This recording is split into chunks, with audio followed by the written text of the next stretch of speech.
ആത്മകഥാ വിവാദത്തിൽ EP. ജയരാജനോട് CPIM വിശദീകരണം തേടിയേക്കും. നാളെ ചേരുന്ന സംസ്ഥാന സെക്രട്ടേറിയറ്റ് യോഗം വിഷയം ചർച്ച ചെയ്യാൻ സാധ്യത.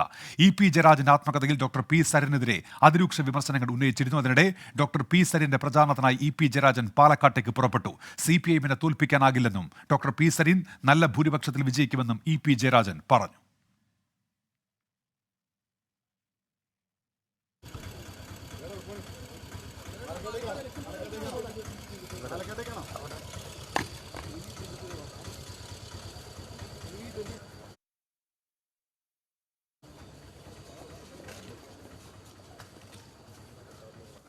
ഷഫീദ് റാവുത്തർ ഇപ്പോൾ വിശദാംശങ്ങളുമായി ചേരുന്നുണ്ട് തിരുവനന്തപുരത്ത് നിന്നൊപ്പം സജോ ദേവസ്യ കണ്ണൂരിൽ നിന്നും. ഷഫീദ്, ഇ.പിക്കെതിരെ നടപടിക്ക് സാധ്യത എന്ന റിപ്പോർട്ടുകൾ വരുന്നു. നാളത്തെ സംസ്ഥാന സെക്രട്ടേറിയറ്റ് യോഗത്തിൽ ഈ വിഷയം ചർച്ചയാകുമോ ഷഫീദ്? എന്തൊക്കെയാണ് വിവരങ്ങൾ?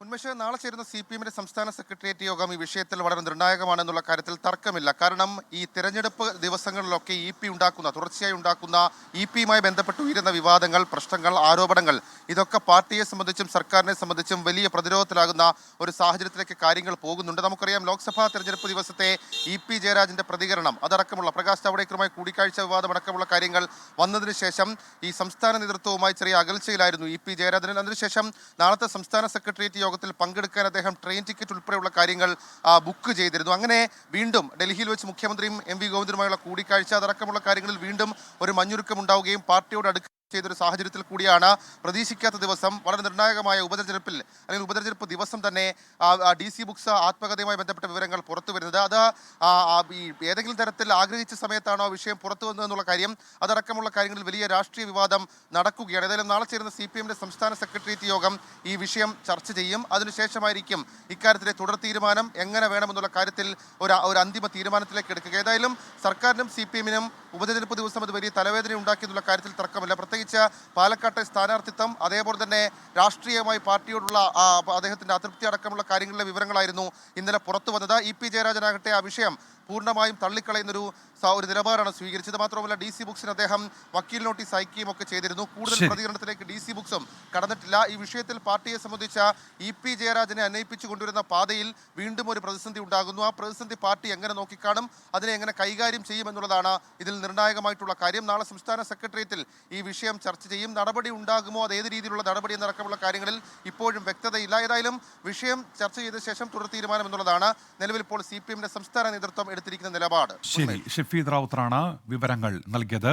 നേരത്തെ പാലക്കാട്ടേക്ക് പുറപ്പെടുമ്പോൾ ഇ.പി. മാധ്യമങ്ങളോട് സംസാരിച്ചിരുന്നു. പ്രതികരണത്തിലേക്ക്. അതിലെന്താ സംശയം?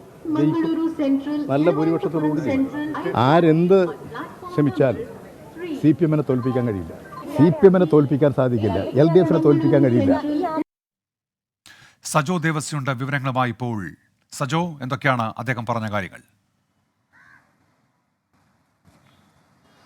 ഉന്മേഷ്, ഇ.പി. ജയരാജൻ ഈ ആത്മകഥാ വിവാദത്തിന് പിന്നാലെയാണ് പാലക്കാട് അദ്ദേഹത്തിന് പരിപാടിയും തീരുമാനിച്ചത്. അദ്ദേഹം വന്ദേ ഭാരതിൽ പുറപ്പെട്ടിട്ടുണ്ട്. ഷൊർണൂരിൽ ഇറങ്ങും. അതിനുശേഷം പ്രചാരണ പരിപാടിയിലേക്ക് പോകും.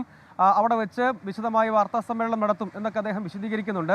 ആത്മകഥാ വിവാദം വയനാട് ചേലക്കര ഉപതെരഞ്ഞെടുപ്പ് ദിനത്തിലാണ് പുറത്തു വന്നതെങ്കിൽ കൂടിയും പാലക്കാടാണ് അത് ഏറ്റവും അധികം CPIMനെ സംബന്ധിച്ചിടത്തോളം, LDFനെ സംബന്ധിച്ചിടത്തോളം പരിക്കുണ്ടാക്കിയത് എന്നതാണ് വസ്തുത. അതുകൊണ്ട് ഇനി അതിൽ സാധ്യമായ ഒരു രക്ഷാപ്രവർത്തനം ഇ.പിയെ നേരിട്ടെത്തിക്കുക എന്നതാണ്. അതിൻ്റെ അടിസ്ഥാനത്തിൽ കൂടിയാണ് അദ്ദേഹം പോകുന്നത്. ഒരു കാര്യം ഉറപ്പാണ്, ഈ ആത്മകഥയുടെ ഡ്രാഫ്റ്റ് ഉണ്ടായിരുന്നു. നിയമ നടപടിയുടെ കാര്യങ്ങളൊക്കെ അദ്ദേഹം വിശദീകരിക്കുന്നുണ്ട്. അപ്പോഴും അത് സംബന്ധിച്ച് പാർട്ടിക്കും ഏറെക്കുറെ ഒരു ധാരണയുണ്ട് എന്താണ് ആ വിഷയത്തിൽ സംഭവിച്ചത് എന്നത്. അതുകൊണ്ട് ഇനിയിപ്പോൾ ഇക്കാര്യത്തിൽ ഇ.പിയെ പൂർണ്ണമായി അണിനയിപ്പിച്ച് പാർട്ടിയോടൊപ്പം നിർത്തുക എന്നതാണ് സാധ്യമായ കാര്യം. പാലക്കാട് ഉപതെരഞ്ഞെടുപ്പ് എന്നത് അത്രത്തോളം പ്രധാനമാണ് CPIMനെ സംബന്ധിച്ചിടത്തോളം. അവിടെ ഈ ഡ്രാഫ്റ്റിൽ പുറത്തു വന്ന ഡ്രാഫ്റ്റിലുള്ളത്, അതായത് ആത്മകഥയുടെ ഡ്രാഫ്റ്റിലുള്ളത് അവസരവാദ രാഷ്ട്രീയക്കാരെ ഇങ്ങനെ മറുകണ്ഠം ചാടി എത്തുന്നവർ വയ്യാവേലിയാകും എന്നതാണ് പരാമർശമുള്ളത്. അതായത് ചുരുക്കി പറഞ്ഞാൽ ഡോക്ടർ സരിനെ അവസരവാദ രാഷ്ട്രീയത്തിൻ്റെ പ്രതിനിധി എന്ന നിലയിൽ വിശേഷിപ്പിക്കാനാണ് യഥാർത്ഥത്തിൽ അതിൽ ശ്രമിച്ചിരിക്കുന്നത്. അങ്ങനെയുള്ള അത് അദ്ദേഹം ഇല്ല എന്ന് നിഷേധിക്കുന്നുണ്ട്. പക്ഷേ അതിൽ ഇ.പി. ജയരാജൻ എന്തായിരിക്കും ഇനി അവിടെ പോയി പറയുക, വിശദീകരിക്കുക എന്നത് ഉറപ്പായും രാഷ്ട്രീയ കൗതുകമുള്ള കാര്യമാണ്. ഈ കാര്യങ്ങളൊക്കെ വിശദമാക്കും എന്ന് അദ്ദേഹം പറയുന്നു. ഇവിടെ അദ്ദേഹം ആകെ പറഞ്ഞത് CPIM-നെ പാലക്കാട് തോൽപ്പിക്കാൻ കഴിയുകയില്ല എന്നൊരു വാക്ക് മാത്രമാണ്. വിശദമായ പ്രതികരണം പാലക്കാട് എത്തിയതിനു ശേഷം നൽകാം എന്നുകൂടി അദ്ദേഹം വ്യക്തമാക്കുന്നുണ്ട്. EP ജയരാജന്റെ ഈ പ്രതികരണം അദ്ദേഹത്തെ അവിടെ തന്നെ എത്തിച്ച് കാര്യങ്ങൾ കുറെ കൂടിയും ഇപ്പോൾ ഉണ്ടായ ഡാമേജ് പരിഹരിക്കാനുള്ള ശ്രമമാണ്. അദ്ദേഹം വിശദമായി അവിടെ വെച്ച് പ്രതികരിക്കുമെന്നാണ് വ്യക്തമാക്കിയത്. ശരി, സജോ ദേവസിയും ഷഫീദ് റാവുത്തറുമാണ് വിവരങ്ങൾ നൽകിയത്.